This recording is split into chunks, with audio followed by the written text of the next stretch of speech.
Bueno, yo soy Arancha Sanz, del Instituto de Bioingeniería de Cataluña, y mi pregunta es sobre todo dirigida a Jaime, por supuesto abierta a los demás. Digamos que desde el punto de vista de un centro donde obviamente nosotros tenemos que contribuir sobre todo a lo que sería la innovación de corte tecnológico, sin embargo a mí el hospital me parece claro que es no el único, por supuesto, como volviendo a lo que ha dicho Marta esta mañana, el gran centro de innovación social, todo lo que se refiere a mejorar la prestación clínica.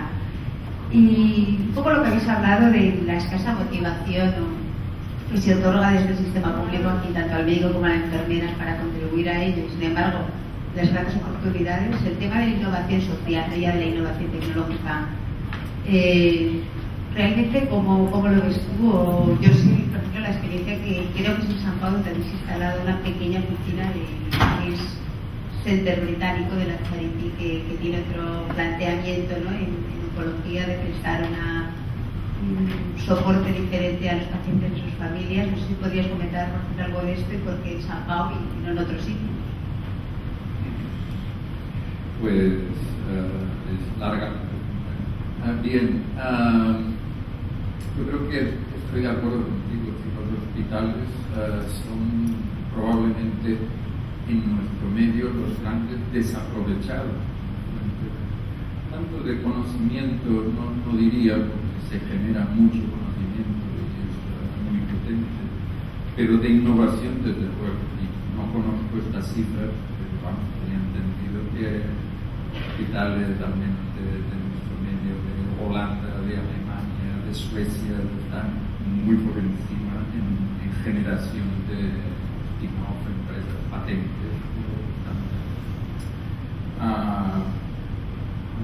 No hay, por ejemplo, dentro de los hospitales, en mi hospital no había una oficina de transferencia de tecnologías. Tú tienes cantidad de estructuras que hay dentro del hospital, pues esto no estaba hecho. Muchas veces también te dices, a ver, tiene que ser el instituto de investigación el que asuma también la innovación. Esta es otra de las preguntas. Hay hospitales muy potentes que van separados,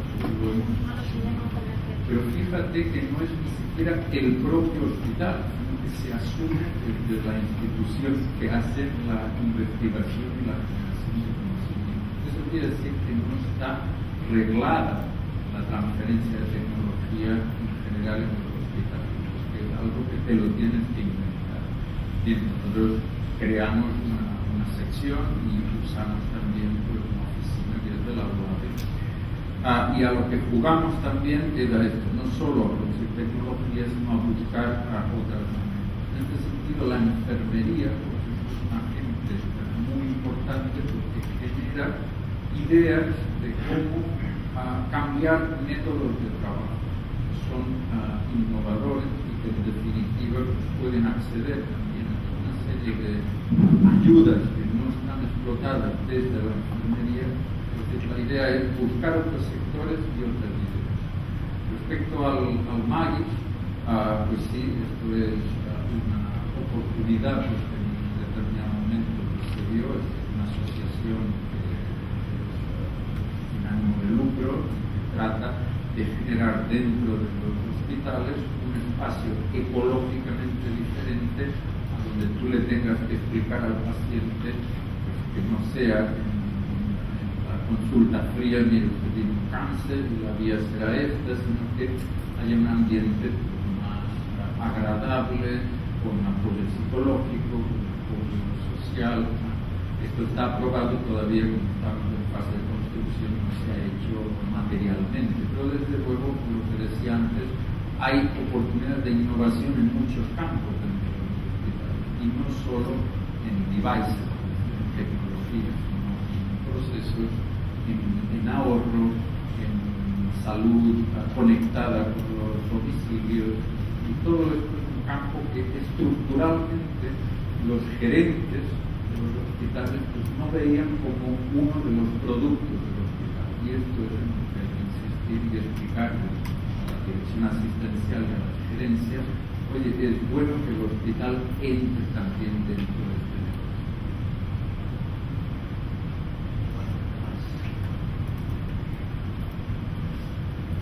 Fernández, si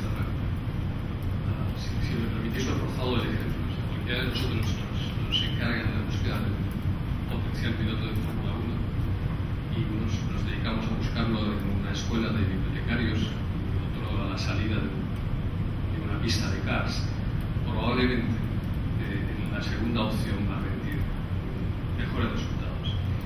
Cuando estamos buscando innovación en el ambiente hospitalario, yo me pregunto, en el reclutamiento, en la selección de las personas que forman ese ambiente hospitalario, ¿hasta qué punto ha intervenido en el proceso de reclutamiento su fenotipo innovador? Desde luego el fenotipo asistencial, el fenotipo investigador, hay la distinguido perfectamente en investigación e innovación. Desde luego se le supone. Pero me pregunto si estamos realmente seleccionando a las personas en función de un fenotipo que luego permita hacer lo que realmente estamos buscando que también se haga. Desde mi punto de vista, no se tiene nunca en cuenta la selección que se hace tanto, me parece, en el ámbito hospitalario como menos. Luego en el académico no tiene nunca en cuenta la pluralidad. Por lo tanto, cuando alguien, una empresa, se dedica a buscar estos ámbitos, va a tener que generar su mecanismo, porque no han sido reconocidos previamente. Va a tener que ella misma decir cómo selecciona a esta persona en este ambiente, porque no lo va a encontrar en su currículum prácticamente, ni va a encontrar que los méritos que han llevado a esa persona a la posición pública actualmente han estado con el parámetro que está buscando. Esa es mi impresión actualmente. Me permitís hablar demasiado. Yo creo que hay dos caminos en el hospital, al menos los que hemos intentado nosotros. Uno es crear las estructuras de apoyo y tener la puerta abierta. Es decir, que tenga una idea y decir, si tienes una idea, ven que te vamos a ayudar con la metodología para ayudarte desde la institución hospital a que tú puedas generar una empresa, una patente. Y la segunda, que es lo que hicimos, primer lanzamiento de semillas, es hacer valorización de conocimiento. Pero nunca haces una selección de los innovadores, sino que contratas a alguien que vaya servicio por servicio o grupo de investigación y que les pregunte, oye, ¿tú qué tienes? Porque muchas veces la gente tiene cosas y no sabe que eso tiene o puede tener un valor potencial, que hay empresas que eso les interesa. Por tanto, yo creo que esto es una puerta abierta y dos, cada tanto pues, ir por ahí a ver qué hay. Pero el innovador no te lo va a inventar ni es cuestión de irlo a buscar. Ellos surgen. Para la última pregunta.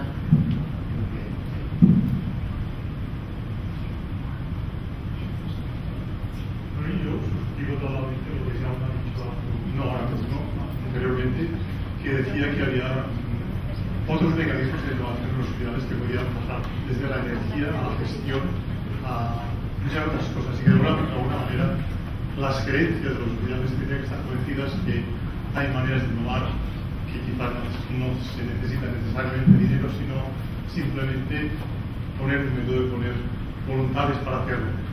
Y en este sentido quizá pues, también tiene alguna responsabilidad las máximas autoridades sanitarias de nuestro país, en el sentido de que quizá uno de estos procesos significaría en último extremo ahorros. Por otra parte, quería decir que también me he quedado con un sentimiento ambiguo respecto. Por una parte, Jordi ha dicho que el país innova, estamos en un ranking, estamos en los cuartos, en el cuarto. En general de empresas. Creación de empresas. Sí, ya hay personas participando en la creación de compañías y compañías jóvenes. En términos, en todos los ámbitos, todo incluido. Una peluquería cuenta. Sí. Y en el otro lado de la balanza pongo la opinión de Joan, que en el sentido de decir, la administración está igual que hace 15, 20 años. Entonces, yo pregunto, ¿hay algún revulsivo, alguna cosa que pueda hacer cambiar esto o hemos de seguir esperando que esta inercia de las estructuras pues, nos vaya llevando a donde pueda o vamos a ser revolucionarios de decir, oye, ya basta? Bueno, mi punto de vista es que esto vuelve a ser una profecía de estas que la repetimos y se cumple al final por repetición, ¿no? De que la administración está como hace 30 años. Mi punto de vista es muy diferente, porque por ejemplo, hoy en día puedes poner una SL en 48 horas, literalmente. Y yo, la verdad, todos los días o prácticamente todas las semanas, cuando escucho programas de emprendeduría en la radio, etcétera, etcétera, siempre dicen, no, es que la administración pone demasiada burocracia. Bueno, es que es falso. Es que hoy en día, de manera telemática, en España creo que son 48 horas. O sea, la administración se ha ido evolucionando aquí, menos mal. Por lo cual quiero decir que bueno, muchas veces creo que ponemos como excusa que la administración nos pone demasiadas trabas para hacer una empresa, lo cual no es del todo cierto. No digo que en algunos casos sí que sea así, pero bueno. Yo me refería más concretamente, digamos, dentro de las estructuras de los estados, de la llama, de la universidad. Pues esta manera pues no se encuentra la manera de vehiculizar. Sí, me permitís, en defensa de la administración, cuando comentaba que hicimos valorización del conocimiento de los grupos, la primera acción que hicimos fue a cargo de una beca de biocargo, que es una estructura dentro de la administración que facilita. Creo que lentamente, pero sí que se ven acciones. Lo que hay que hacer es intentar que este discurso profundice y sobre todo que no se empantane en la estructura institucional de los hospitales. Fuera que hay empresas hoy en día. Desde el punto de vista de la universidad, yo creo que sí que ha cambiado. O sea, las empresas se han valorizado, se han creado. Lo que ha cambiado un poco es el mundo universitario. Eso ha cambiado relativamente poco. Han salido emprendedores de la universidad, evidentemente, pero luego el sistema de valorización de la universidad, de valorar la universidad, de valorar, no ha cambiado demasiado en los últimos 10 años que estamos hablando. Esa es la valorización. Desde luego que para las empresas sí que ha cambiado. Para el que está personal de la universidad no ha cambiado demasiado.